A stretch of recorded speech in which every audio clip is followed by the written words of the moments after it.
Okay, ચાલો. ઓમ નમો અર્યંતાણમ, નમો સિદ્ધાણમ, નમો આયર્યાણમ, નમો વજ્જાયાણમ, નમો લોયે શવસાહુણમ.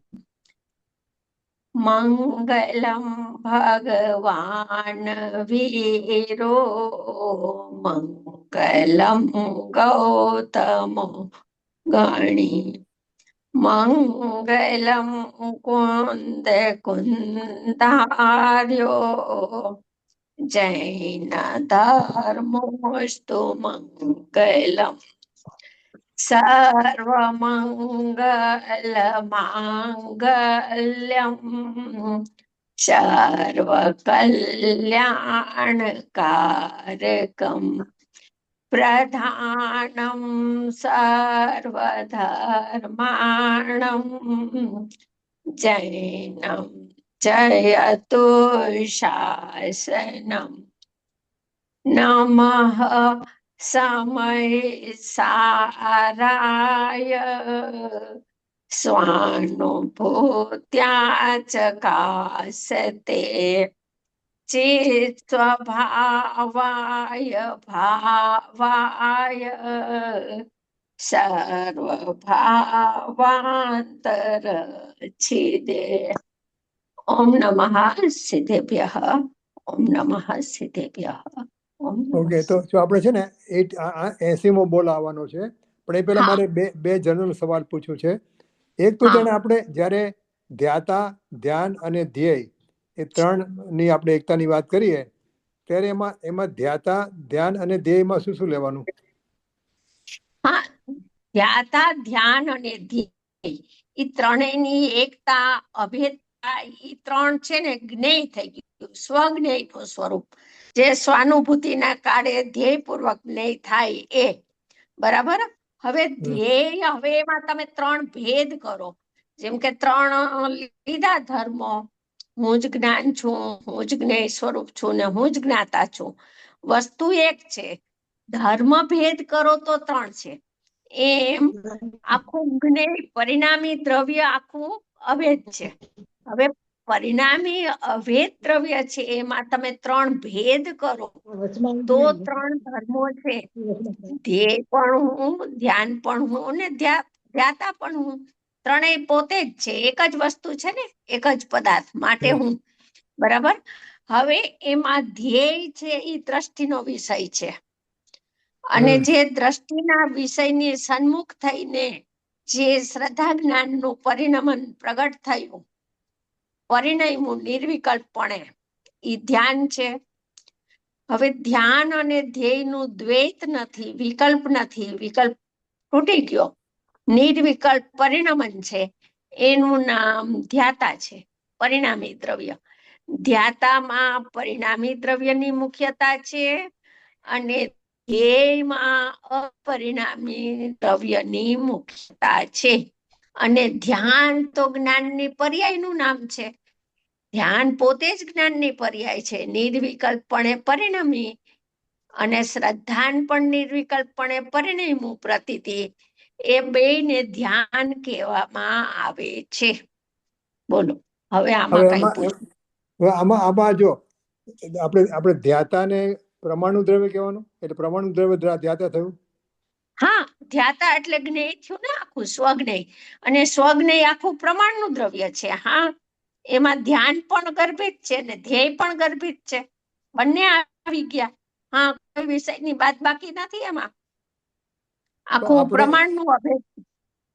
તો ધ્યાતાને આપણે પરમાણુ દ્રવ્ય કહીએ તો એટલે આપણે જેમ આપણે છઠ્ઠી ગાથામાં કહીએ છીએ ને કે પરિણામી દ્રવ્યને જાણ્યું.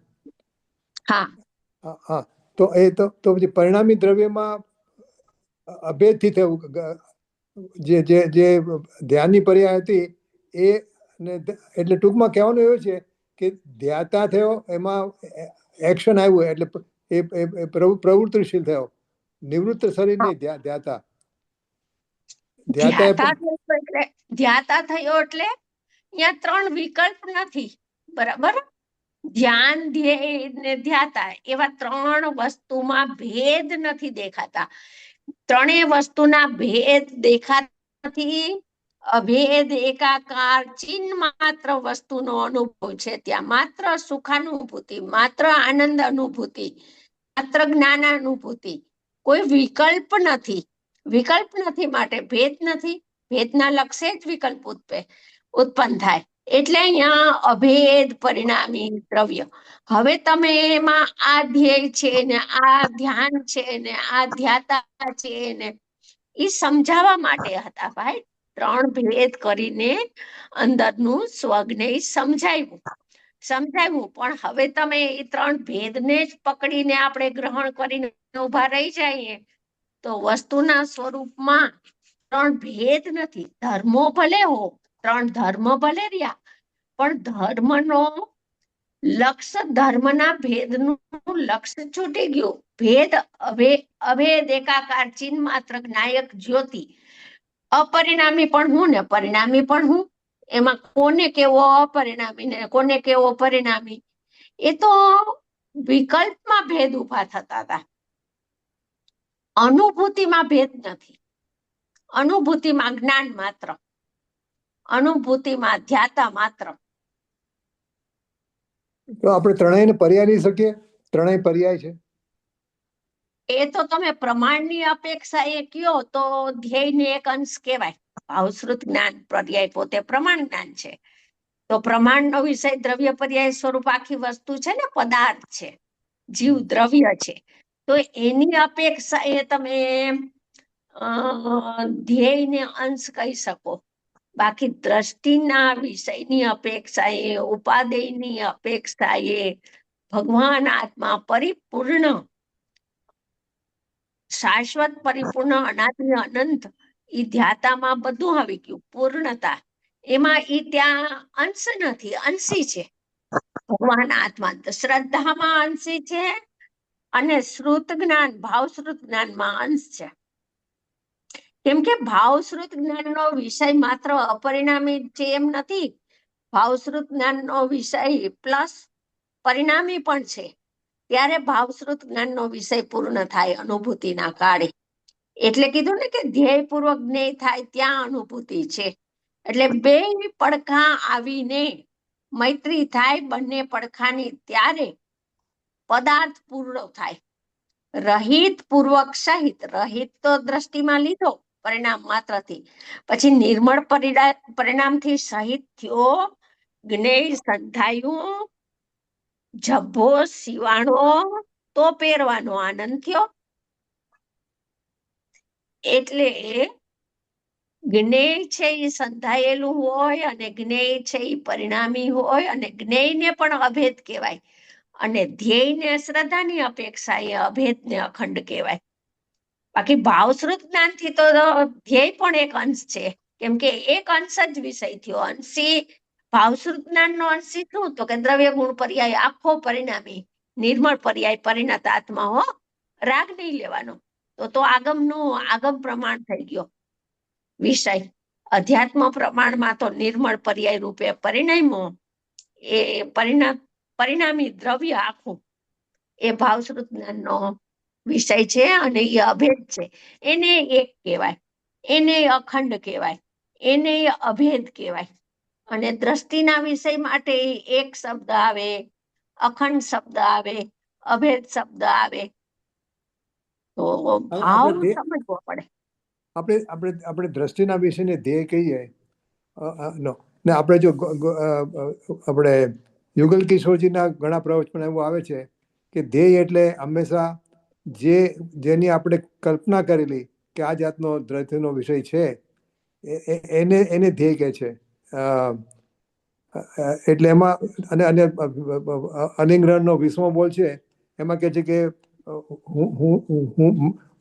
હું તો દ્રવ્ય આત્મા, અનુભૂતિ તે આત્મા. ન્યાય એમ કીધું 20મા બોલમાં. 20મા બોલમાં તો અનુભૂતિની મુખ્યતા છે. અહીંયા નિર્વિકલ્પ પરિણમનમાં વેદન કોનું હોય? વેદન હંમેશા પરિણામનું હોય ને પરિણામમાં જ હોય. ત્રિકાળી દ્રવ્ય વેદનમાં ના આવે. એટલે અહીંયા વેદનની મુખ્યતાથી વાત છે કે અનુભૂતિમાં આવ્યો એટલો આત્મા. અમને તો જેટલો ચોથે ગુણસ્થાને જ્ઞાન ને અતિન્દ્રિય આનંદનું વેદન થયું અતિન્દ્રિય સુખનો આસ્વાદ આવ્યો એટલો આત્મા. તો ત્યાં તો એ અપેક્ષાએ ધ્યાન દેતા અને ધ્યેય કોને કહેવાય? 20મા બોર્ડની ના અપેક્ષા પ્રમાણે 20મા બોલમાં પર્યાય 20મા બોલની અંદર અભેદ અનુભૂતિ તો છે, પણ 20મા બોલમાં પર્યાય એમ કે છે ને કે હું વેદન કરું છું છતાં પણ કેવી છું, તો કે અસ્પર્શી રહીને વેદન કરું છું. હે દ્રવ્ય, તું પણ સત ને હું પણ સત. હું એક સમયનું નાનું સત છું ને તું મોટો સત છો, અનાદિ અનંત શાશ્વત. પણ હું પણ સત છું, મને તારી પણ અપેક્ષા નથી. એમ પર્યાય પોતાના સટકારકથી પરિણમી છે. અહીંયા અનુભૂતિની પર્યાય દ્રવ્ય છે માટે પરિણમી છે એમ નહીં. હા, અહીંયા તો એ અપેક્ષા ધ્યાતા ધ્યાય અને ધ્યેયમાં કોણ કોણ આવશે? એમાં ત્રણેય આવી ગયા. અનુભૂતિ કેતા બધું આવી ગયું અંદરનું.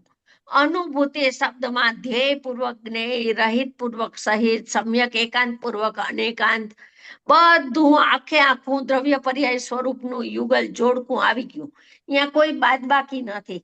અને અહીંયા કોઈ હવે રાગ તો બહાર રહી ગયો, અવસ્તુ થઈ ગઈ. એ બધી વસ્તુ જ છે. આખે આખું પરિણામી દ્રવ્ય છે એ પરિણમે છે. પોતે પોતાને જાણવા રૂપે, આનંદ રૂપે, જ્ઞાન રૂપે, શ્રદ્ધા રૂપે એ પરિણમી રહ્યું છે. તો એમાં કોઈ ભેદ નથી. હવે તમે અહીંયા વિકલ્પ લગાવો કે આ ધ્યાન ને તો વિકલ્પ ઉભા થાય, તો નિર્વિકલ્પ નથી પરિણમન. તો તે એટલે એ અપેક્ષાએ ત્રણ વસ્તુ પર્યાય કહી શકાય કે નહીં? કે એમાં પણ ભેદ પોતે જ પર્યાય છે. જેટલા ભેદ કરો, ગુણ ભેદ કરો તો 7મી ગાથામાં કેમ કીધું કે પર્યાયોને પીને બેઠો છે, પર્યાય કહેવાય. ગુણ ભેદને પર્યાય કીધી. અને તમે એક વસ્તુમાં 3 ભેદ કરો તો એ વ્યવહાર નહીંનો વિષય છે, પર્યાયાર્થિક નહીંનો વિષય છે. હા, એ તો ઉપચાર કર્યા તમે બધા, વ્યવહાર ઘટિત કર્યો, અભેદમાં ભેદ કર્યા. તો ભેદ છે એ હંમેશા વિકલ્પ ઉઠે તો જ ભેદ દેખાય. અને ભેદનો આશ્રય હોય ત્યાં સુધી વિકલ્પ ઉઠે. બે અવિનાભાવી છે, અરસપરસ. હા, તો એટલે એ પરિસ્થિતિની અંદર ધ્યાતા પણ પર્યાય થઈ કે નહીં? કે ધ્યાતાનો એને ધર્મ ભેદ કર્યો એટલે પર્યાય એટલે ભેદ. તમે પર્યાય કેતા ભેદ લ્યો ને તો તમને સમજાશે. પર્યાય એટલે બધી જગ્યાએ ઉત્પાદ્ય એવો અર્થ નથી થતો. બધી જગ્યાએ ભેદનું નામ પર્યાય. સમજ્યા? ગુણ ભેદ કરો તો એને પર્યાય કહેવાય. હવે અહીંયા ઉત્પાદ વ્યય નહીં લેવાનો. બસ. અને બસ ટૂંકમાં તો ધ્યાતા એટલે હંમેશા પ્રમાણુ દ્રવ્ય થયું. હા, નિર્વિકલ્પ પરિણમનનું દ્રવ્ય હો, નિર્વિકલ્પ લેવું. ભાવશ્રુત જ્ઞાન પોતે પોતાને જાણવા રૂપે પરિણમી ગયું અભેદ. એ નિર્વિકલ્પ રૂપ. બસ ત્યાં નિર્વિકલ્પ માત્ર, ચિહ્ન માત્ર વસ્તુ. ચિત્ત સ્વરૂપ તો ચિત્ત સ્વરૂપ, જ્ઞાન સ્વરૂપ તો જ્ઞાન સ્વરૂપ. હવે એમાં કોઈ ભેદ નથી. આ અપરિણામી ને આ પરિણામી ને આ ધ્યાન ને આ ધ્યેય ને આ ધ્યાતા ને છે બધું અંદર, પણ ભેદ નથી ઉઠતો. ભેદ ઉઠે છે હંમેશા. ભેદ છે ને એ તો તમે વસ્તુને તમે એક પડખેથી જુઓ તો ભેદ કલ્પના ઊભી થાય. પણ અહીંયા તો જ્ઞાન માત્ર વસ્તુ આખી છે, પૂરો પરિણામી પદાર્થ. ઉત્પાદ ધ્રોયુક્તમ સત પૂરું થઈ ગયું અહીંયા. ઓકે, બીજા કોઈને સવાલ છે આ બાબતમાં? નહીં તો પછી આપણે બીજો સવાલ લઈ લઈએ. શોભનાબેન, સંભળાય છે? બોલો બોલો બોલો. આપણે અનુભવ વખતે પરિણમતું દ્રવ્ય જણાય ને? હા, અનુભવ પોતે જ પરિણામી દ્રવ્ય છે. પોતે જ અનુભૂતિ પોતે જ પરિણામી છે. એટલે પરિણામીનો અર્થ શું? હું જ્ઞાયક છું, હું શુદ્ધ અખંડાનંદ પરિપૂર્ણ વસ્તુ છું. એવા ભાવે, એવા સ્વભાવે, એવું ધ્યાન કરીને પરિણમે છે. એ ભાવરૂપ. હવે માનો દ્રવ્ય અને પર્યાય વચ્ચે ભિન્નતાની દૂરી હતી, છૂટી ગઈ. હવે ભાવથી અભિન્નતા થઈ ગઈ. ભાવથી અભિન્નતા. દ્રવ્ય પર્યાય વસ્તુ એક ના થાય, સત્તા એક ના થાય, ભાવથી અભિન્નતા થઈ ગઈ.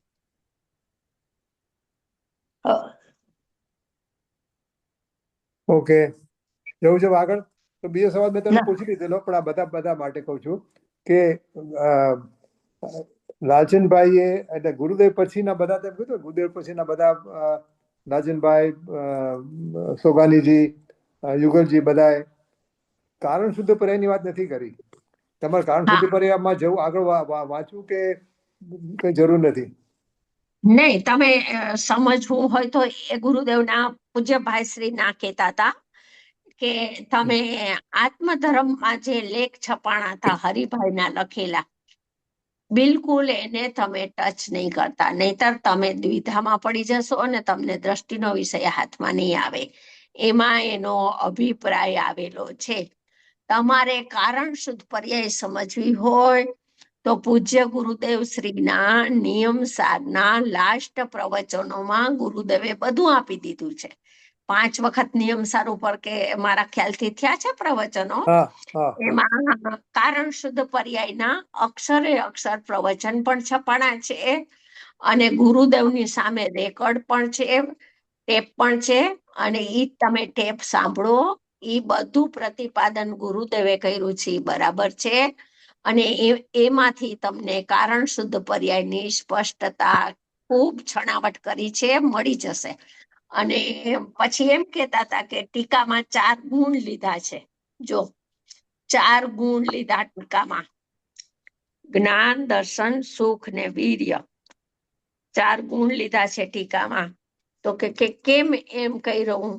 તો કે એક તો પેલું તો ઈ કે આ વિષય સાધકને જ નિકટનું કારણ કીધું, વર્તમાન કારણ કીધું. તો કે ઈ સાધકને જ ખ્યાલમાં આવે છે, બિન અનુભવી આત્માને જાણ્યો નથી. માટે આત્માની અંદર શું શું નિધાન ને વિભૂતિ પડી છે એને નહીં ખ્યાલ આવે. અને સાધકને પણ સવિકલ્પ દશામાં કારણ શુદ્ધ પર્યાય ઉપર કારણપણાનો આરોપ આપે છે કે કારણ શુદ્ધ પર્યાય કારણ છે. ખરેખર તો ફરી નિર્વિકલ્પ થાય છે ત્યારે કારણ શુદ્ધ પર્યાયનો ભેદ પણ લક્ષમાંથી છૂટી જાય છે અને અભેદ કારણ પરમાત્મા એવો હું અકારણ સ્વરૂપ, એમ જ્યારે અકારણ પરમાત્મા ઉપર દ્રષ્ટિ જાય છે ત્યારે ફરી શુદ્ધ ઉપયોગ નિર્વિકલ્પ ધ્યાન સાધકને આવે છે. તો પંચમ ભાવની પૂજિત પરિણતિ કીધી કારણ શુદ્ધ પર્યાયને. તો પંચમ ભાવ કયો છે? તો કે પંચમ ભાવ પારિણામિક ભાવ. તો પારિણામિક ભાવની પૂજિત પરિણતિ એટલે શું? તો કે પારિણામિક ભાવો અખંડ અસંખ્ય પ્રદેશે વ્યાપક છે. એક એક ગુણમાં પારિણામિક ભાવ ભરેલો છે. એટલે ગુરુદેવ કહે છે કે આ રૂપ એક ગુણમાં આનંદ ગુણનું રૂપ. તો જેવો જ્ઞાનમાં પારિણામિક ભાવ છે એવો જ દર્શનમાં છે, એવો જ સુખમાં છે. પારિણામિક ભાવ તો અસંખ્ય પ્રદેશે એક રૂપ, એક વ્યાપક છે, એકપણે. એમાં કઈ જુદું જુદું નથી, આખો અખંડ છે. હવે એમાં લક્ષણ ભેદ કરો તો ગુણ ભેદ ઉભા થાય છે, લક્ષણ ભેદ ન કરો તો આખો અખંડ ચૈતન્ય ચૈતન્ય ચૈતન્ય પરમ પારિણામિક ભાવ આખો છે. તો ઈ પરમ પારિણામિક નો ભાવનો ભેદ, એનું નામ પૂજિત પંચમ ભાવની પરિણતિ. એનું નામ જ પર્યાય, બીજી કોઈ અંદરમાં ઉત્પાદ વ્યય નથી ને કોઈ બીજી પર્યાય અંદરમાં ઉપરનું એનું નિકટનું કારણ એવું કાંઈ છે નહીં. પછી 4 ગુણનું કહેતા હતા કે શ્રદ્ધા ગુણ છે તો ચોથે પૂરો થઈ ગયો, કે અત્યારે ચોથો કાળ હોય તો શ્રદ્ધા ક્ષાયિક થઈ જાય. તો ચોથા ગુણ સ્થાને શ્રદ્ધા એ પોતાનું પૂરું કામ કરી લીધું. અને પછી તો કે પછી ચારિત્ર ગુણ છે, તો ચારિત્ર ગુણ છે ઈ યથાખ્યાત ચારિત્ર થઈ ગયું તો એનું કામ પૂરું થઈ જાય. પછી જ્ઞાન ગુણ કેવળ જ્ઞાન થાય તો જ્ઞાન ગુણનું કાર્ય પૂરું થઈ જાય. અને સુખ ગુણ, તો કે સુખ ગુણ તો ઠેક 14માના અંતે પૂરો થાય, કેમ કે અઘાતી કર્મ હજી બાકી છે ને, એટલે 14માના અંતે પૂર્ણ થાય. તો કે ઈ 4 ગુણના ભેદ કેમ પડ્યા? અને ઈ 4 ગુણ છે એને 4 ગુણની પર્યાય નિર્મળ જે પ્રગટ થઈ એને તો બધાને એક સાથે એક સમયમાં કારણ પરમાત્માનો જ આશ્રય છે, છતાં પણ બધા ગુણની પર્યાય એક સાથે કેમ પૂરી ન થાય? ચોથે જ થઈ જાવી જોતી હતી. તો કે ના, એક તો પર્યાયની યોગ્યતાઓ એવી છે કે કોઈ ચોથે પૂરી થાય ને કોઈ સુખ ગુણની પર્યાય 14મા અંતે પૂરી થાય, એની યોગ્યતા. અને બીજું, એ જેટલું જેટલું દ્રવ્યને કારણ બનાવે છે એટલું એટલું કાર્ય પ્રગટ થાય છે. તો દરેક ગુણની પર્યાય એક સમયમાં પૂરેપૂરા દ્રવ્યને કારણપણે ગ્રહી લે તો ચોથેથી 14મા સુધીના ભેદ જ ન પડે, 14 ગુણસ્થાનના પગથિયા જ ન ઊભા થાય. તો 14 ગુણસ્થાનના પગથિયા તો ઊભા થયા. તો કે ઈ આ સાધક જેટલું જેટલું ઈ કે લે છે તો અભેદ અખંડ કારણ પરમાત્માનો જ આશ્રય, પણ તે પર્યાય કારણ શુદ્ધ પર્યાય, સુખ ગુણની પર્યાય, જ્ઞાન ગુણની પર્યાય, કારણ શુદ્ધ પર્યાય, હો ઉત્પાદ વ્યય વાળી નહીં, એ પર્યાય તે જ્ઞાન ગુણની પર્યાય જ્ઞાન ગુણ પ્રધાન અભેદ દ્રવ્યનો આશ્રય કરે છે. બધાને અભેદ દ્રવ્યનો જ આશ્રય છે. કોઈ ગુણની પર્યાયને ભેદ ગુણ ભેદનો આશ્રય છે જ નહીં. એટલે કાર્ય તો બધાને અભેદના આશ્રય પ્રગટ થાય છે, પણ જે પર્યાયે જેટલું જેટલું કારણ લીધું, કારણ પરમાત્માને કારણપણે ગ્રહ્યું, એટલું એટલું કાર્ય વર્તમાનમાં સાપેક્ષ પર્યાયમાં ઉત્પાદ વ્યયમાં આવે છે. કે દ્રવ્ય તો અભેદ છે, ગુણો અખંડ ને અભેદ છે, અને કારણ શુદ્ધ પર્યાય એની છે ઈ પણ તાદાત્મ છે, પંચમ ભાવની પરિણતિ પૂજિત અભેદપણે છે. છતાં વર્તમાન પર્યાયમાં કેમ કાર્ય ન આવ્યું બધાને એક સાથે? તો કે એને સાધકને કારણ શુદ્ધ પર્યાયનો ભેદ પડે છે. જેટલું જેટલું કારણ પરમાત્માને કારણપણે ગ્રહ્યું એટલું એટલું કાર્ય પ્રગટ થયું. તો કે સાધક સવિકલ્પમાં આવે છે ત્યારે કારણ શુદ્ધ પર્યાય ઉપર ઉપચાર કરે છે કે કારણ શુદ્ધ પર્યાય કારણ છે, નિકટનું કારણ, વર્તમાન કારણ. પાછો કે કારણ શુદ્ધ પર્યાયના ભેદને ગુણ કરી એનું લક્ષ છોડી, ગુણભેદનું લક્ષ છોડી અને અખંડ પરમ પારિણામિક ભાવમય હું ભગવાન આત્મા છું એમ પર્યાયે ફરી નિર્વિકલ્પ શુદ્ધ ઉપયોગ રૂપ પરિણમન કર્યું, ત્યારે પાછું એને ચારિત્રની વૃદ્ધિ થઈ, સ્થિરતામાં વૃદ્ધિ થઈ, શાંતિમાં વૃદ્ધિ થઈ, સંવર પૂર્વક નિજરા થઈ, એ રીતે નિજરા પૂર્વક મોક્ષ એ રીતે થાય છે.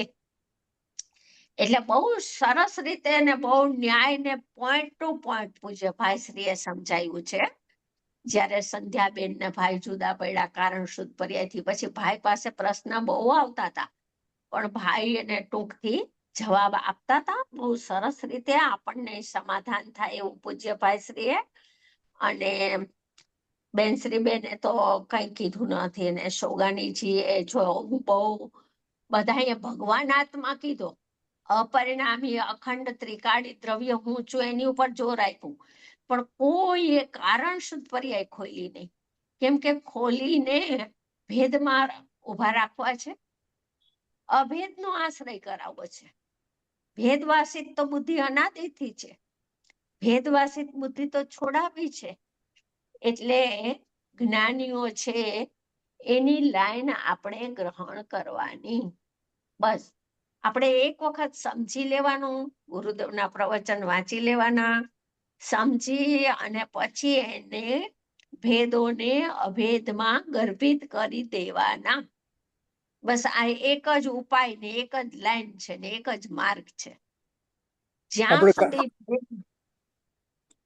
આપણે કારણ શુદ્ધ પર્યાયમાં જઈએ જ નહીં તો નહીં સમજવાનું. આચાર્ય ભગવાને 14મી ગાથામાં લીધું છે નિયમસારમાં, પરિસંમતા ભેદમ ગચ્છતિ ઇતિ પર્યાય. જે ચારે બાજુથી ભેદને પ્રાપ્ત થાય એનું નામ પર્યાય. સમજવાનું. આચાર્ય ભગવાને વાત કરી છે, શું કામ નહીં સમજવાની? સમજીને સંક્ષેપ કરી દેવાની ને. સમજીને પછી ભેદમાં ઉલझવાનું છે કે ભેદને ઓળંગવાના છે, બસ ઈ સમજી લેવાનું. પ્રયોજનની સિદ્ધિ કેમ થાય એ વિષય ઉપર જ ત્રાટક મારવાની વારંવાર. તો તમને અભેદનો પક્ષ આવશે ને પક્ષ આવશે તો લક્ષ થશે. તો આપણે ભાઈશ્રીએ ક્યારે કહ્યું છે કારણશ્રુત પર્યા વિશે? કઈ ટાઈપમાં? ઘણા બધા છે પ્રવચનોમાં. ઘણી વખત અમે તો રાજકોટમાં હતા ને તો 94ની સાલમાં વધારે કીધું છે. છૂટા પડ્યા ત્યારે ઘણા ખુલાસા કર્યા છે 94ની સાલમાં. 1994-95 પ્રશ્ન આવતા હતા ત્યારે ઘણા કર્યા છે ખુલાસા. દેખાય છે, મેં જોયું ને. ના, છૂટાપડાની શું વાત છે? છૂટાપડાની હવે એની બધું કઈ ડિટેલમાં અત્યારે સ્વાધ્યાયમાં ન કહેવાય. ઓકે સમજાય. બરાબર. હા. ઓકે, તો આપણે 80મા નંબર પર આવ્યા છીએ. હા. આત્મામાં ચૈતન્યપણું વ્યાપ્ત છે. જો એક વસ્તુ છે, પંડિતાઈ ઉપર પૂજ્ય ભાઈશ્રીએ કે સોગાનીજીએ કે પરલક્ષી ક્ષયોક્ષમના ઉઘાડ ઉપર બેનશ્રી બેને વજન આપ્યું જ નથી. બિલકુલ કોઈ જ્ઞાની વજન ના આપે. ગુરુદેવ હતા શાસનના સ્થાપક, એની સામે હજારો પંડિતો હતા અને લાખોની સભા હતી. અને ગુરુદેવ શાસનના સ્થાપક હતા એટલે ચારેય અનુયોગનો વિસ્તારથી વાત કરે. એમાં દ્રવ્યાનુયોગ તો મુખ્ય હોય, ઉર્ધ્વજ હોય ગુરુદેવનો, પણ આખું શાસ્ત્ર સ્વાધ્યાયમાં લેતા. ગુરુદેવ કોઈ વસ્તુ છોડી ન દેતા. જ્યારે ત્યાર પછીના જ્ઞાનીઓએ કોઈએ આખા શાસ્ત્ર ઉપર સ્વાધ્યાય જ નથી કર્યો. કોઈએ એ પોતાની જે પ્રયોજનભૂત વિષય હોય, પોતાને પ્રિય વિષય હોય, પોતાનું ભેદ જ્ઞાન જેમાં જાગૃત રહેતું હોય, પોતાની પરિણતિની દ્રઢતા રહેતી હોય, એવા વિષય જ ઘૂંટ્યા એને. એટલે આદ્યોપાંત સ્વાધ્યાય કરવા વાળા કોઈ નથી કે આ સમયસાર લીધું, પહેલેથી સ્ટાર્ટ કર્યું ને છેવટ સુધી. ભાઈશ્રીએ શરૂ કર્યું હતું ને આયુષ નહોતું ને તબિયત એવી થઈ ગઈ એટલે પૂરું ન કરી શક્યા સંધ્યાબેન વખતે ને એ બધું. પણ એ લોકોને ભાવ પૂરો કરવો છે, એ લોકોને શાસ્ત્ર પૂરા નથી કરવા, પોતાના ચૈતન્ય સ્વભાવને ઘૂંટવો છે બસ. એટલે આપણે છે ને પ્રયોજનની સિદ્ધિ કેમ થાય એના ઉપર બરાબર. લક્ષ દે. ઓકે, હવે 80 પર આવી જઈએ. હા, આત્મામાં ચૈતન્યપણું વ્યાપ્ત છે. વ્યાપ્ત છે માને તાદાત્મ છે. ચૈતન્યપણાથી જ બનેલો આત્મા છે. એમાં ચૈતન્યનો રસ જ ભરેલો છે. ચૈતન્યતા એ તો એનું અસાધારણ લક્ષણ છે. આત્મામાં ચૈતન્યપણું વ્યાપ્ત છે. જો આત્મામાં ચૈતન્યતા ન હોય તો આત્મા જ ન રહે, એનું ચેતનપણું જ ન રહે, તો જડ થઈ જાય. આત્મામાં ચૈતન્યપણું વ્યાપ્ત છે માને તદ્રૂપ છે, તાદાત્મ છે, અભેદ ભાવે છે, એક રૂપ સ્વભાવે છે. ચૈતન્ય શક્તિથી વ્યાપ્ત છે તેટલો જ આ જીવ છે.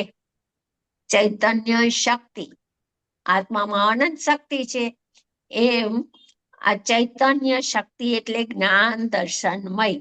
એને અભેદ કરો તો ચૈતન્ય, અને એના ભેદ કરો તો જ્ઞાન દર્શન ગુણ. બરાબર, એટલે અભેદ લીધું. ચૈતન્ય શક્તિથી વ્યાપ્ત છે તેટલો જ આ જીવ છે.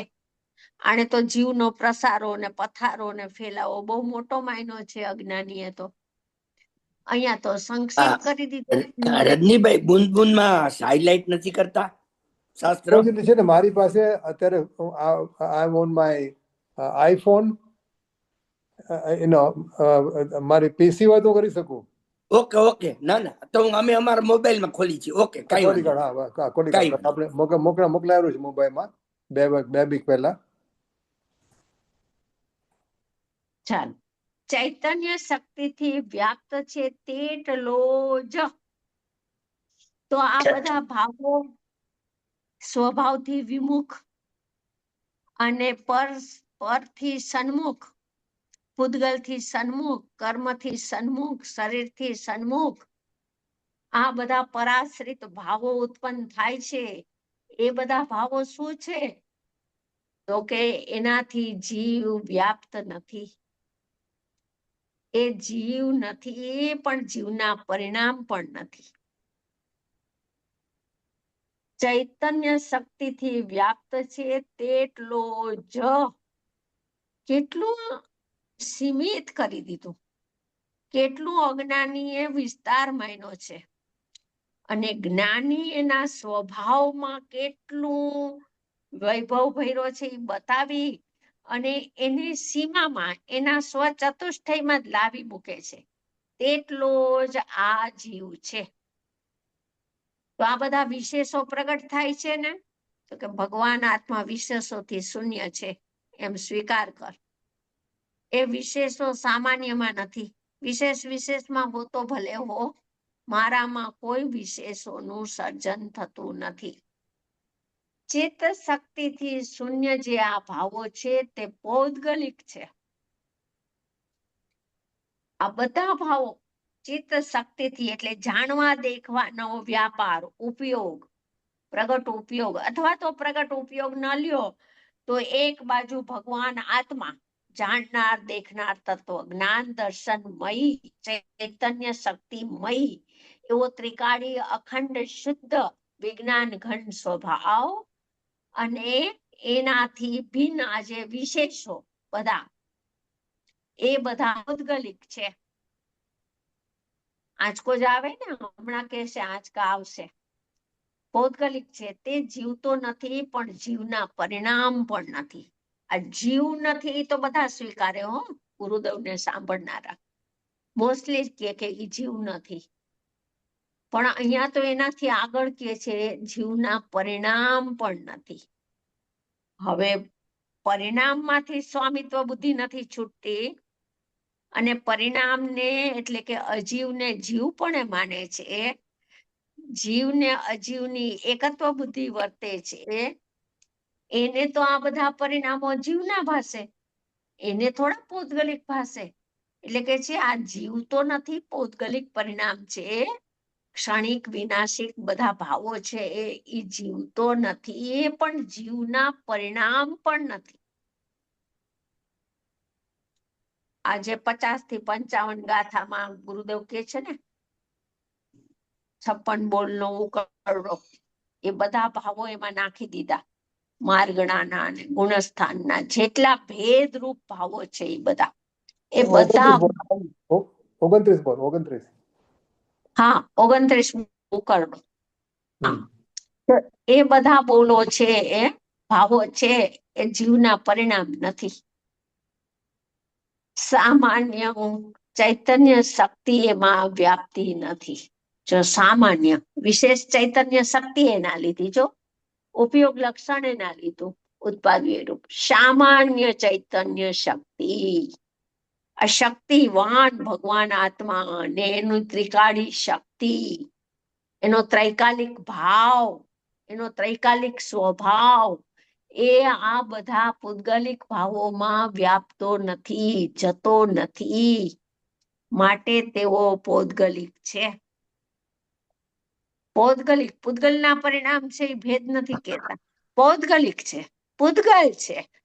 એમાંથી આત્મબુદ્ધિ પૌદ્ગલિક કહેશે તો આત્મબુદ્ધિ છૂટશે. પૌદ્ગલિક કહેશે તો મારા પરિણામ છે એવી મમતા નહીં થાય. પૌદ્ગલિક છે. નાશવાન ભાવ મારો સ્વભાવ નથી. આ બધા નાશવાન ભાવ, ક્ષણિક આવે ને જાય, એ બધા ભાવો મારો સ્વભાવ નથી, એ પૌદ્ગલિક છે.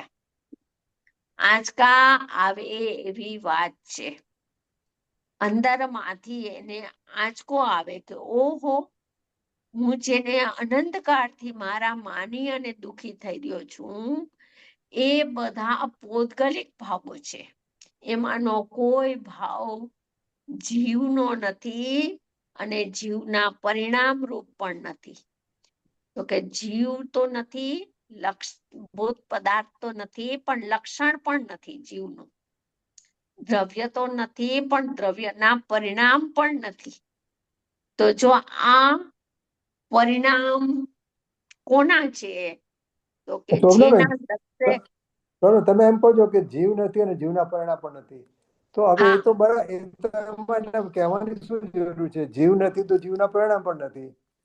એમાં હા, આપણે જીવ તો નથી. જીવ એમાં તો તમે એક વખત એમ કયો ને કે આગમ પદ્ધતિ આવે ને, આગમથી સ્વરૂપ આગમ કે ને, તો આગમ એમ જ કે ભગવાન આત્મા આનંદ ગુણમય છે, એ દ્રવ્ય છે, અને આ શુભાશુભ ભાવો છે, એ બધા સંયોગી ભાવો છે, એ બધા જીવના પરિણામ છે, એ જીવના વિશેષો છે.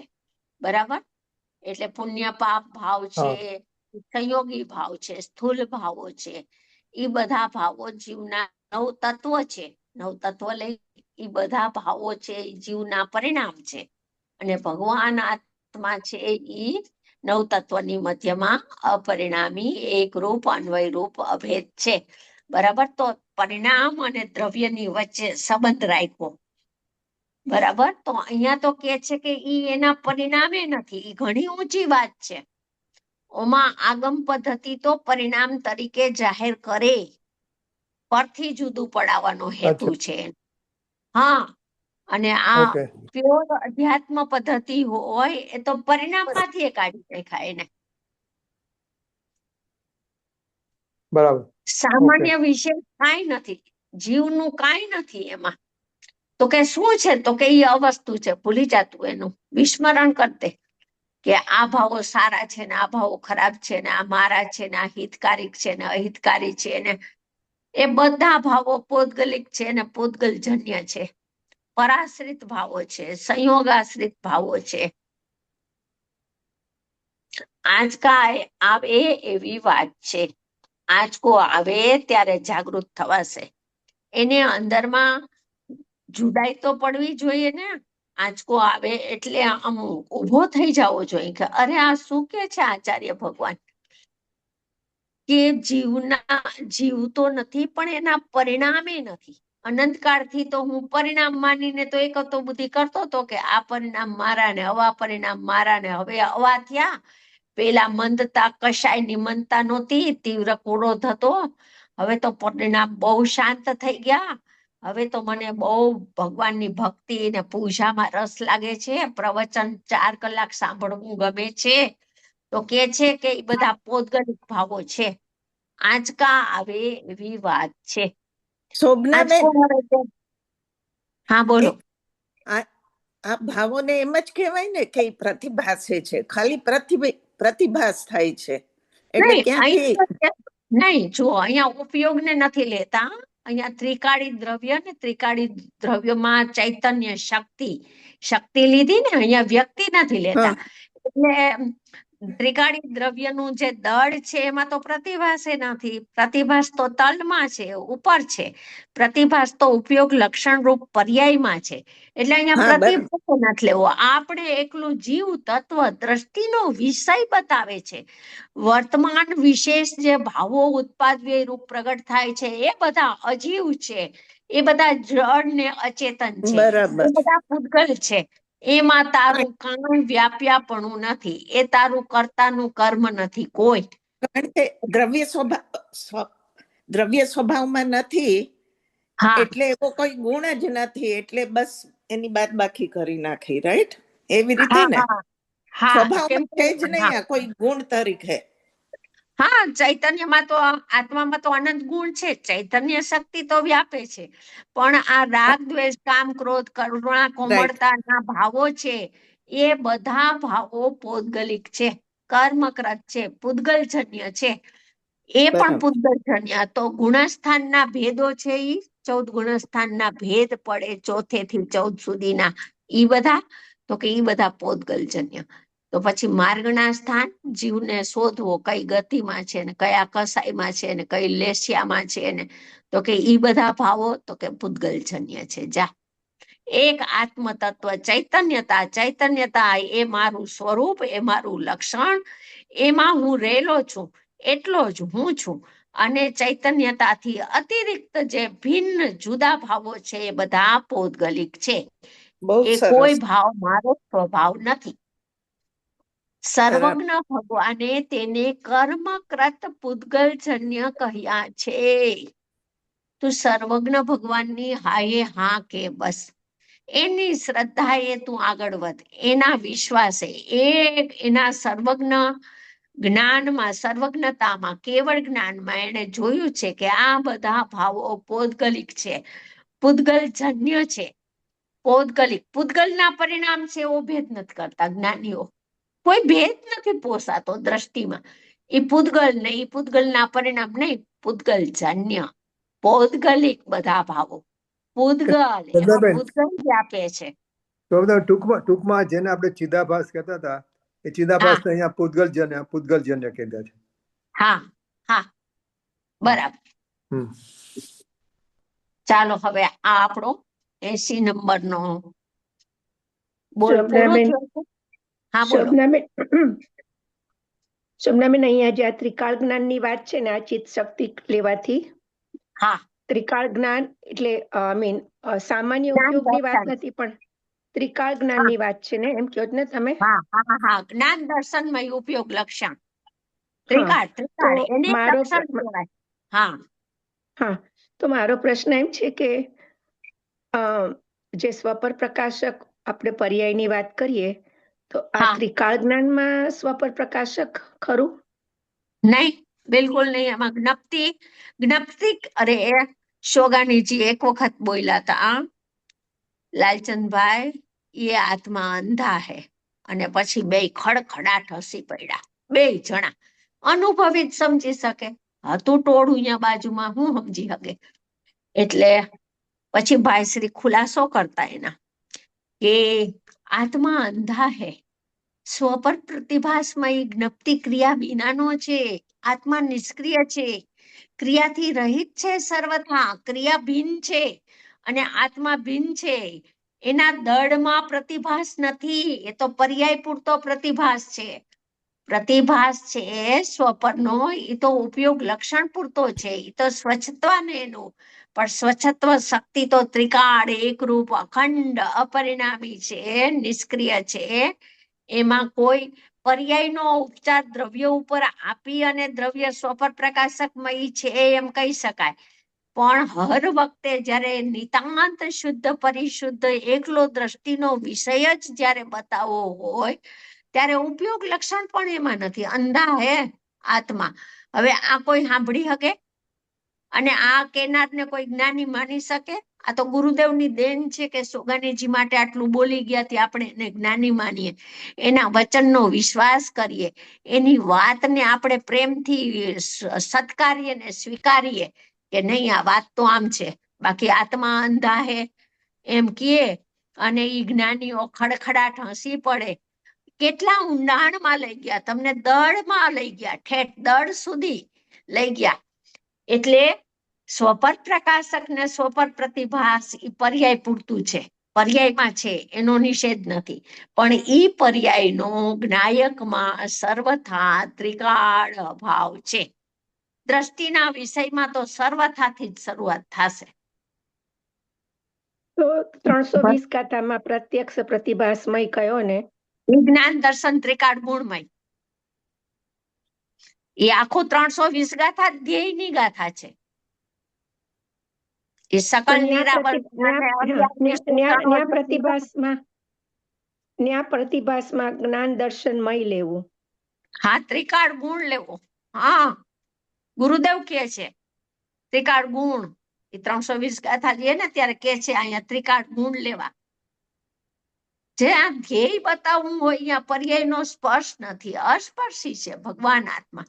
પર્યાયની વાત એને દ્રષ્ટિને નથી પહોંચાતી, દ્રષ્ટિમાં સમાતી નથી, દ્રષ્ટિ એને સ્વીકારતી નથી. એટલે દરેક પ્રશ્ન એમ થાય, સ્વપ્નાબેન, તો પ્રશ્ન એમ થાય કે સ્વચ્છત્વ શક્તિ તો ગુણ તરીકે છે જ, તો ત્રિકાળમાં એ સ્વચ્છતા તો છે જ. ભલે એ નિષ્ક્રિય રહ્યો, પણ પ્રતિભાસ તો બેયનો થાય, એમાં શું વાંધો? નહીં, એ ક્રિયામાં થાય, વર્તમાન ક્રિયામાં પ્રતિભાસ સ્વપરની જ્ઞપ્તિ રૂપ ક્રિયા છે. ભગવાન આત્મા આખો નિષ્ક્રિય, અભેદ, અખંડ, પરમ પારિણામિક ભાવરૂપ છે. હવે પરમ પારિણામિક ભાવમાં એના સ્વભાવમાં અનંત ભર્યું છે. જ્ઞાન ગુણના સ્વભાવમાં, સ્વચ્છત્વ ગુણના સ્વભાવમાં અનંતી નિધિ ને શક્તિ ને તાકાત ભરી છે. હવે તમે કેટલા ભેદ કરશો એના? જેટલા ભેદ કરશો એટલા અભેદથી દૂર જાશો કે અભેદથી નજીક જાશો? સમજાણું? આ બધા વ્યવહારનો જ્ઞાની કેમ આટલો નિષેધ કરે છે એની ઉપર આપણે વિચાર કરવો પડે કે જ્યાં વ્યવહાર આવે અહીંયા ફટ નિષેધ, જ્યાં વ્યવહાર ઉભો થાય અહીંયા ફટ નિષેધ કરાવે જ્ઞાની.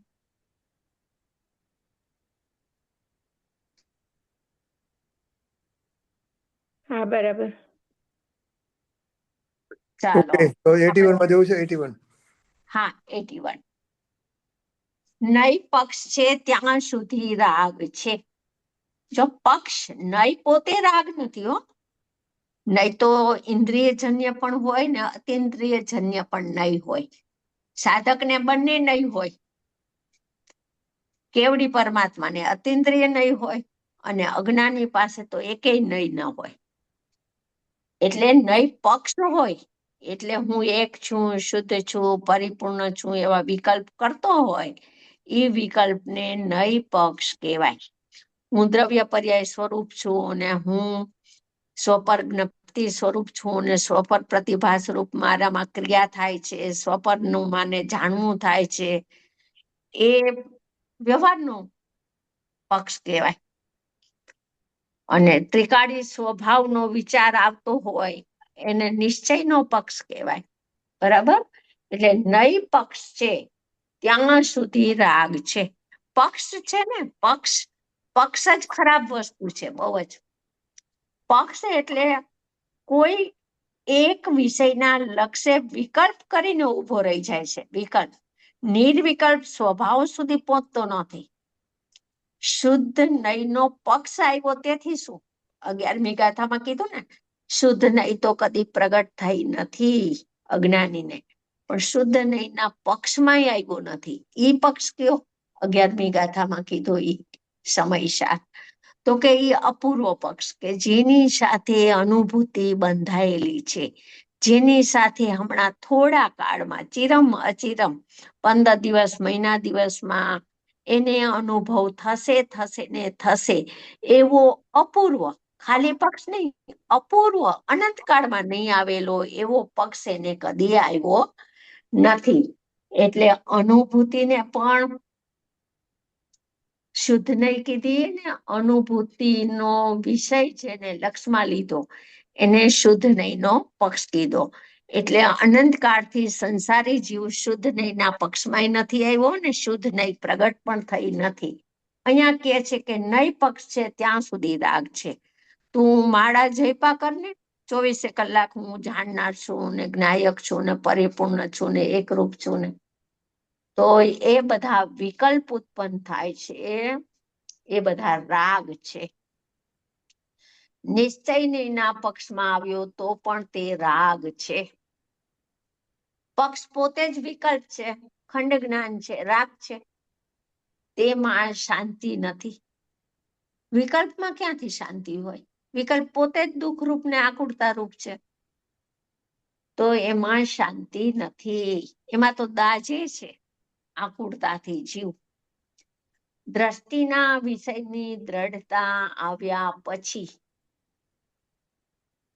જો શરત રાખ્યું હો, દ્રષ્ટિના વિષયની દ્રઢતા, ઉપરથી ધારણામાં સમજી લીધું ને ધારણામાં વિચારી લીધું ને એમ ને, દ્રષ્ટિના વિષયની દ્રઢતા એને જ પક્ષ કહેવાય. દ્રઢતા આવ્યા પછી તે જ્ઞાનના વિષય તરફ જાય છે. એને દ્રષ્ટિના વિષયની એટલી ઉર્ધ્વતા ને એટલું જોર, એટલી દ્રઢતા થઈ ગઈ કે એ પરિણામને સાવ ભૂલી ગયો, વિસ્મરણ કરી નાખ્યું. એટલો ગાયકમાં ઓતપ્રોત એનું ચિત્ત પ્રસન્ન ને પ્રફુલ્લિત થઈ ગયું. હવે એવો જીવ છે, એને શુદ્ધ નહીંનો પક્ષ આવ્યો છે. હવે એવો જીવ છે એ મધ્યસ્થ કેમ થાય? વિતરાગતા રૂપ પરિણમે કેમ? તો કે તે જ્ઞાનના વિષય તરફ જાય છે. જો અકર્તાના જોર વાળો જ્ઞાયક હું કેવળ ઓનલી માત્ર ત્રિકાળ નિષ્ક્રિય શુદ્ધ જ્ઞાયક જ છું એવા દ્રઢતા રૂપ ભાવે સ્વભાવ તરફ આગળ વધનારો જીવ એ જ્ઞાનના વિષય તરફ જાય છે. એટલે એને હવે જ્ઞાનનું પડખું યાદ કરે છે. શ્રદ્ધામાં તો સર્વથા દ્રષ્ટિનો વિષય એનું દ્રઢતા રાખી અને પછી જ્ઞાનનો વિષય છે કે જ્ઞાન કેમ મધ્યસ્થ થાય. જ્ઞાન છે સન માત્ર ચિન્હ માત્ર આત્મા રામ કેમ થાય એમ જ્ઞાનના વિષયને સમજે છે. સમજી તો પેલા લીધું છે પણ જ્ઞાનનો વિષય એટલે હું જાણનાર જ છું ને જાણનાર જ જડાય છે એવો પક્ષ સ્વપર પ્રકાશક નો પક્ષ છૂટી જાય છે. એને સ્વપર પ્રકાશક માં નો પક્ષ હતો, પ્રમાણનો પક્ષ હતો, એ છૂટી જાય છે. હું તો જ્ઞાયક જ છું ને જ્ઞાયક જ જણાય છે એમ જ્ઞાનના વિષય તરફ જાય છે. એટલે જ્ઞાનની પર્યાયનો નિશ્ચય લે છે. ઓલો દ્રષ્ટિનો નિશ્ચય આવ્યો હતો શ્રદ્ધામાં, દ્રવ્યનો નિશ્ચય કયો કે દ્રષ્ટિનો નિશ્ચય કયો, ને આ જ્ઞાનની પર્યાયનો નિશ્ચય જ્ઞાનના વિષય તરફ જાય છે. ત્યાં જ્ઞાન મધ્યસ્થ થતા, જો જ્ઞાન મધ્યસ્થ થઈ ગયું, જ્ઞાન દ્રવ્ય પર્યાય બેયને સ્વીકારશે. એ જ્ઞાનમાં એવી અપૂર્વતા છે અને એ જ્ઞાનની અસાધારણ સવિકલ્પ સ્વભાવતા એવી છે કે એ જેટલું અંદરમાં જેટલું હોય એટલું બધું જાણે. એ કોઈને જાણવામાં નિષેધ ન કરે. દ્રવ્ય પર્યાય સ્વરૂપ આખી વસ્તુનો સ્વીકાર કરે. એટલે દ્રવ્ય તે હું ને પર્યાય તે હું નહીં એમ પેલા નિશ્ચયના પક્ષમાં એને દ્રષ્ટિના વિષયનો નિર્ણય કર્યો હતો, એની દ્રઢતા કરી હતી. હવે જ્ઞાનના વિષય તરફ જ્યારે આવે છે એનું જ્ઞાન, ત્યારે જ્ઞાન મધ્યસ્થ થાય છે. તો શું કે દ્રવ્ય તે હું ને પર્યાય તે હું નહીં એવું જે રાગ દ્વેષ વિધિ નિષેધનું હેય ઉપાદેયનું જોડકું વિકલ્પ વાળું જોડકું પ્રગટ થતું હતું, વિકલ્પ વાળી દશામાં જ ઉભો રહેતો હતો, એ વિકલ્પ વાળી દશા છે એ નાશ પામી જાય છે અને જ્ઞાન મધ્યસ્થ થઈ જાય છે. એટલે અહીંયા રાગ દ્વેષના વિકલ્પ માત્ર કોઈ પ્રગટ થતા નથી. એનું નામ મધ્યસ્થતા જ્ઞાનની. જ્ઞાને સ્વીકારી પર્યાયને, શ્રદ્ધાએ રહિત જ રાખ્યું, પર્યાય માત્રથી હું રહિત, અને જ્ઞાને નિર્મળ પર્યાયનો સ્વીકાર કર્યો. સવિકલ્પ સ્વભાવ છે ને, જ્ઞાનમાં જાણવાની મુખ્યતા છે અને શ્રદ્ધામાં આદરવાની ઉપાદેયની મુખ્યતા છે. આ બે વિષયને તમે બરાબર સમજશો તો ગુરુદેવના કે કોઈ પણ જ્ઞાનીના કોઈ પણ શાસ્ત્રમાં કોઈ પણ કથન છે એને ઉકેલવાની શક્તિ તમને તમારી રીતે આવી જશે. કે શ્રદ્ધામાં ઉપાદેય વસ્તુ જ હોય અને જ્ઞાનમાં હંમેશા શ્રદ્ધાપૂર્વકનું જ્ઞાન હોય, એમાં જાણવાની મુખ્યતાથી પણ કથન આવે તો એ જણાવે છે જ્ઞાની. એવું સ્વરૂપ છે જ્ઞાનનું. દ્રષ્ટિના વિષયનું જોર રંચ માત્ર ઘટતું નથી. અજ્ઞાની શું કરે છે? દ્રષ્ટિના વિષયનો વિચાર કર્યો, કલાક કર્યો, 5 કલાક કર્યો, 5 દી કર્યો, 5 મહિના કર્યો, વિચાર કર્યો, પછી જ્યાં જ્ઞાનના વિષય તરફ જાય છે ને તો ઓલો વિષય એ ભૂલી જાય છે. આ એવો નિર્ધાર વાળો જીવ નથી. આ તો દ્રષ્ટિનો વિષયની પરિપક્વતા એને ખ્યાલમાં આવી ગઈ છે. શ્રદ્ધા એવી પરિપક્વ ખીલી ગઈ છે. એની શ્રદ્ધામાં એટલી દ્રઢતા આવી ગઈ છે કે હું એક અખંડ અભેદ જ્ઞાયક જ છું. પોતાની અનંત ગુણોની વિભૂતિને લઈને સમેટીને શ્રદ્ધા ચાલી છે. હવે એવો જીવ છે, એવા જીવને દ્રષ્ટિના વિષયનું જોર, સ્વભાવનું જોર રંચ માત્ર ઘટતું નથી. 1% ઓછું થતું નથી, પણ અનુભૂતિના કાળે એનું જ્ઞાન મધ્યસ્થ થઈ જાય છે. એટલે આ શ્રદ્ધા અને જ્ઞાનની મૈત્રી છે અનુભવમાં. એટલે પૂજ્ય ભાઈ શ્રી કહેતા હતા ને કે કોઈક પામે છે એનું કારણ શું? કેમ? તો કે શ્રદ્ધા અને જ્ઞાનની મૈત્રી, શ્રદ્ધા અને જ્ઞાનની મધ્યસ્થતા કોક જીવ જ કરી શકે છે. બધા કોઈને કોઈ પક્ષમાં ખેંચાય છે. કોક છે તો પ્રમાણના પક્ષમાં વયો ગયો, જ્ઞાનને મુખ્ય કરે તો પ્રમાણમાં વયો ગયો, શ્રદ્ધાને મુખ્ય કરે તો દ્રષ્ટિના વિષયના પક્ષમાં ઈ રાગ છે. પક્ષ પોતે જ રાગ છે, પક્ષ પોતે જ વિકલ્પ છે, પક્ષ પોતે જ ખંડ જ્ઞાન છે. તમે તો કહેલું હતું કે આપણે દ્રશ્યના વિષયમાં જ એકત્વ સ્થાપીએ તો ઓટોમેટિકલી ઓલું કરતા કર્મનું અન્યપણું થઈને સન્મય દર્શન થઈ જશે. હા તો થઈ જાય ને, સહજમાં થાય, બધી સહજ જ છે પ્રોસેસ. પણ એવું એક પડકું એના જ્ઞાનમાં આવે છે એવું જણાવે છે જ્ઞાની. છે તો બધું સહજ જ. આ બધું જયારે સહજ આત્મા સહજ દ્રવ્ય ગુણ પર્યાયથી સહજતાથી સમજાય ને ત્યારે બધું સહજ લાગે એને. કાંઈ કરવાપણું તો વસ્તુ સ્વરૂપમાં છે નહીં. વસ્તુ સ્વરૂપ છે એને કરવાની અપેક્ષા તો છે નહીં. એ તો પોતાના સ્વભાવથી જ છે સહજ.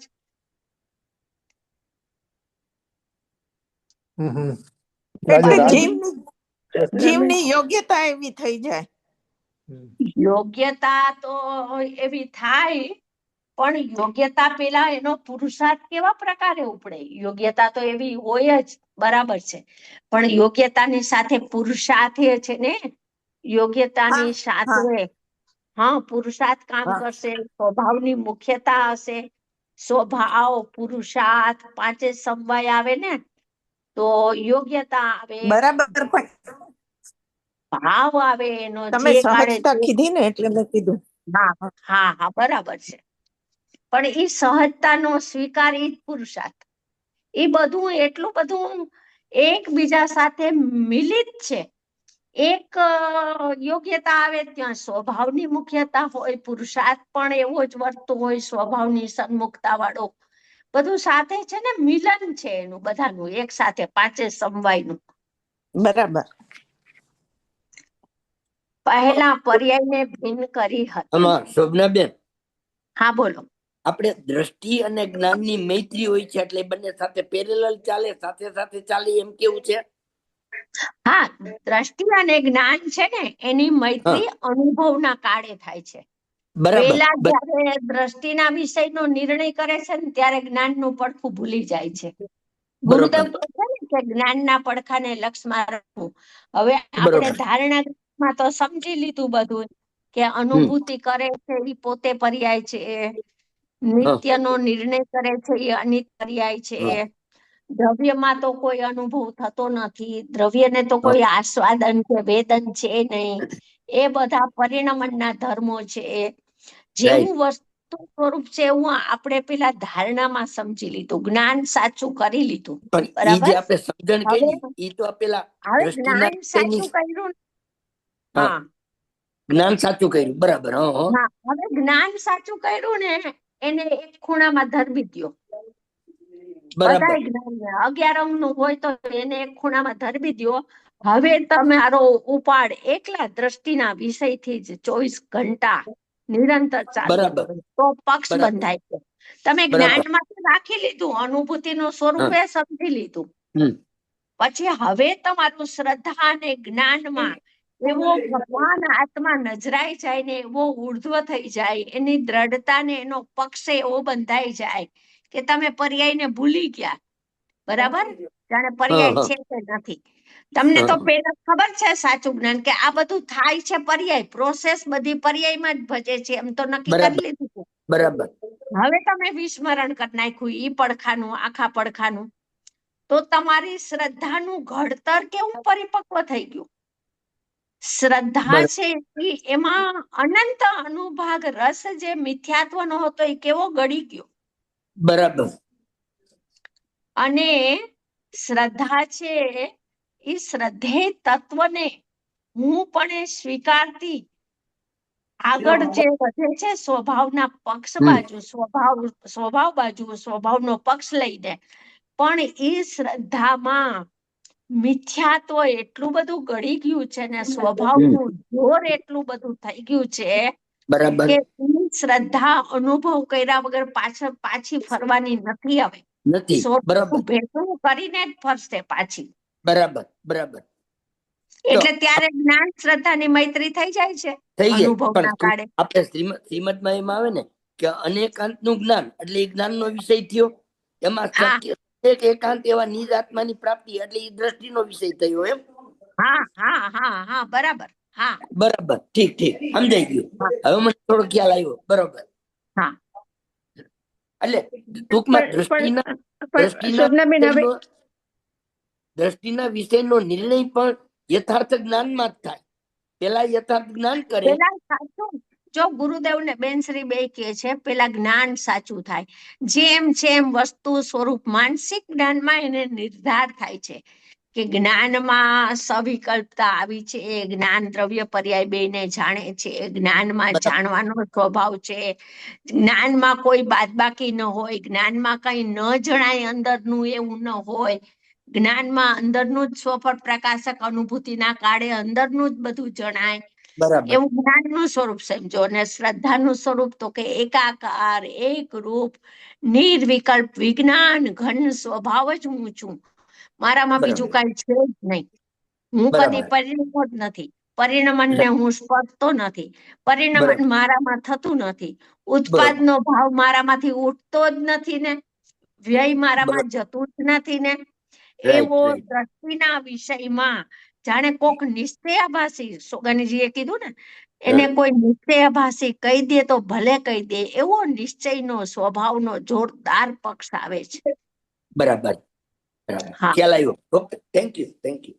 ના પછી હજી એક આગળ થાય છે ને સ્ટેપ. આજે એમ દ્રષ્ટિનો વિષય આવ્યો પછી જે જ્ઞાનની મધ્યસ્થતા થાય છે ને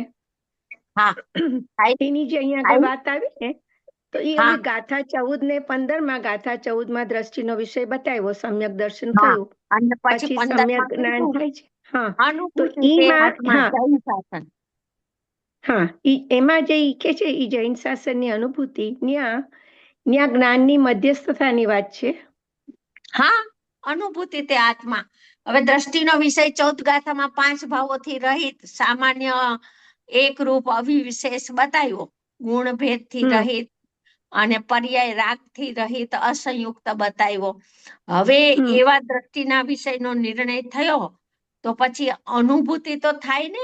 નિર્ણય થયો છે એ વસ્તુનો અનુભવ થયો.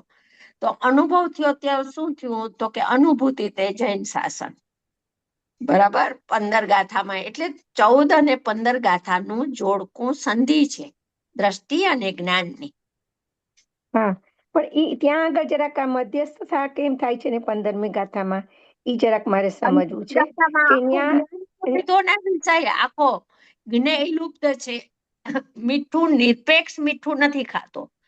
એકલી નિરપેક્ષ મીઠાની ગાંગડીનો સ્વાદ નથી લેતો. ખારાપણાના સ્વાદને આસ્વાદતો નથી. શાક ખારું, ખીચડી ખારી, ભજીયા ખારા, પૂરી ખારી, કચોરી ખારી. એમ જ્ઞેય લુપ્ત જ્ઞાનને અનુભવે છે અનંત કાળથી. 5 ઇન્દ્રિયના ખંડ ખંડ 5 ઇન્દ્રિયના દ્વાર દ્વારા 5 ઇન્દ્રિયના દ્રવ્ય અવલંબન દ્વારા 5 ઇન્દ્રિયનું જે ઇન્દ્રિય સ્થૂળ ઇન્દ્રિય છે એના અવલંબન લઈને પરિણમે છે જે જ્ઞાન. ઈ જ્ઞાન ખંડ ખંડ જ્ઞાન છે. ઈ જ્ઞેય લુપ્ત જીવ છે.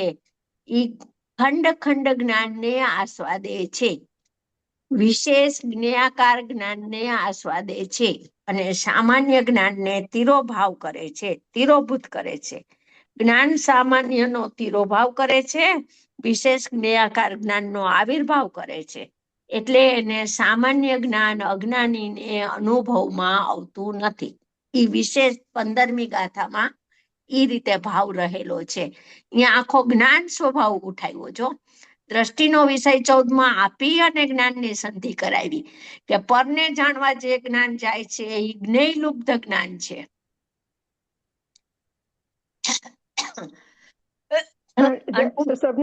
શોભનાબેન ઈ વાત તો સમજાય.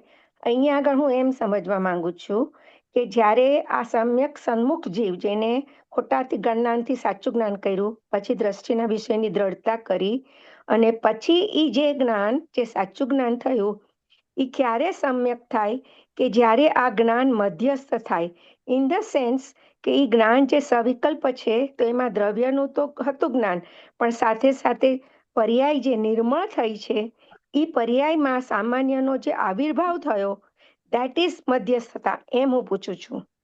નહીં, એ સામાન્યનો આવિર્ભાવ એટલે ત્રિકાળી નહીં લેવાનું હો. એ જ્ઞાન સામાન્યનો સામાન્ય ઉપયોગ અતિન્દ્રિય જ્ઞાનનો આવિર્ભાવ, એને જ્ઞાન સામાન્યનો કીધો છે. પણ એ 15મી ગાથામાં જ્ઞાનની પર્યાયના સ્વપર પ્રકાશક સ્વભાવમાં 2 જણાય છે.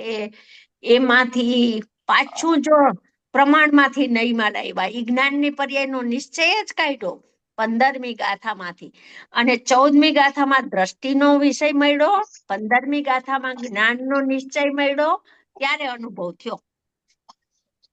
જો એ 15મી બરાબર. તો એ પર્યાય જે થયું ને, કારણ કે સામાન્ય ઉપયોગી તો પર્યાર્થિક નહીંનો પારિણામિક ભાવ જ છે ને, એટલે વર્તમાન જ્ઞાન પર્યાયમાં જે નિશ્ચય થયો ને, એ હું પૂછું છું કે દેટ ઇઝ સેમ એઝ મધ્યસ્થ થયું ને ત્યારે